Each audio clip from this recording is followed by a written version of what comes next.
Donc j'ai fait pas mal de vidéos sur les valeurs manquantes avec Pandas parce que c'est un sujet qui est très important. Alors j'avais fait le premier set de vidéos avec les générations de valeurs manquantes. On va dire que ça c'est vraiment quelque chose qui est optionnel. C'est en général quand vous voulez faire des tests, mais en tout cas en général quand on importe un dataset, on est plutôt content quand il n'y a pas de valeurs manquantes. Donc on va pas aller en rajouter. C'était vraiment pour vous montrer une méthode avec NumPy pour générer des valeurs manquantes sous Pandas. Ensuite, il y a quelque chose qui est obligatoire, c'est détection des valeurs manquantes. Et une fois que vous avez détecté qu'il y a des valeurs manquantes, en gros, vous avez trois choses que vous pouvez faire. La première, c'est vous ne faites rien parce que vous partez du principe que ces valeurs manquantes sont dans des colonnes ou en tout cas ne poseront pas de problème particulier dans cette colonne-là. Donc, vous allez les laisser comme elles sont. C'est quelque chose qu'on peut parfaitement faire. Ensuite, vous pouvez aussi décider de supprimer les valeurs manquantes. Ça va dépendre de si ça a un impact ou non sur la largeur du dataset, si ça va avoir un impact sur les résultats. Enfin voilà, il y a tellement de choses, mais on va pas rentrer dans les détails là-dedans. Mais en tout cas, vous pouvez supprimer des valeurs manquantes dans certains cas, ou dans un autre cas, vous pouvez remplir des valeurs manquantes. Et là, c'est le but de ces vidéos-là. Il y a des méthodes sous Pandas qui existent, mais je voulais juste vous montrer qu'avant même les méthodes, on peut des fois juste utiliser, on va dire, notre intuition personnelle pour le faire. Ce que j'ai fait, c'est que j'ai créé un dataset qui s'appelle dataframe_ville. Pour le moment, il y a juste un indexage et ville. Je vais même enlever tout ça, juste pour que vous compreniez comment il a été généré. Donc là, je vais relancer. Il va être plus simple. Non, je vais quand même juste mettre ça. Si je mets rien, pardon. Si je mets vraiment rien, il est vide. Je vais au moins mettre juste les datas. Voilà. Donc là, en fait, qu'est-ce que j'ai fait? Je lui ai dit, tu me crées un data frame qui s'appelle df_ville. Tu le fais avec Pandas. Tu me crées donc un objet data frame de type Pandas. Et les données que je veux, ils sont issus d'une variable qui s'appelle ville. Donc cette variable, forcément, elle existe avant, sinon il va me générer une erreur. Et là, il m'a pas généré d'erreur. Donc on va voir où elle est. La variable, elle est là. Et ville, qu'est-ce que c'est? Bah, c'est du NumPy avec du random.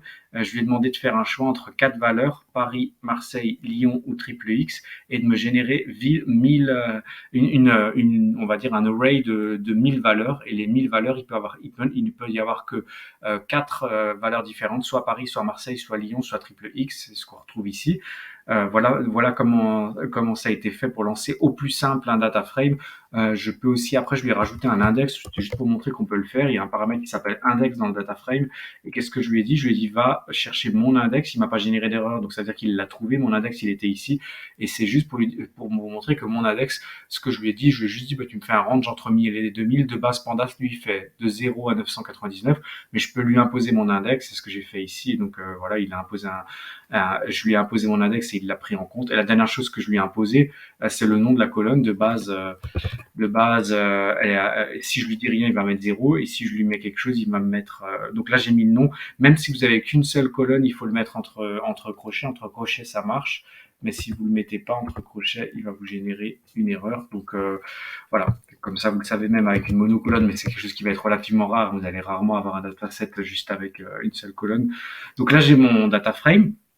Ensuite, il y a une méthode qui est sympa qui s'appelle value count. Vous allez comprendre ce qu'elle fait.